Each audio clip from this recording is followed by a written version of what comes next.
నీకు శుభమవును గాక, ధైర్యము తెచ్చుకోమని నాతో చెప్పాను. అతడు నాతో ఇట్లనగా, నేను ధైర్యము తెచ్చుకొని నీవు నన్ను ధైర్యపరిచితివి గనుక నా ఏలిన వాడవైన నీవు ఆజ్ఞ ఇమ్మని చెప్పి తిని.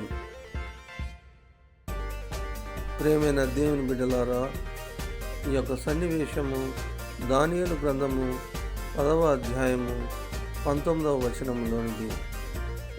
ఇక్కడ దానియేలును ధైర్యపరచుటకు దేవుడు తన దూతను పంపినాడు.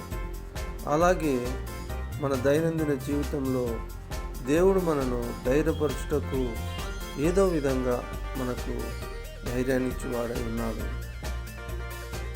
దీనిని బట్టి దేవుడు తగిన కాలమందు మన ప్రార్థనలకు ప్రత్యుత్తరం ఇచ్చువాడై ఉన్నాడని దేవుని ప్రత్యక్షత కొరకు కనిపెట్టుకొని ఉందము.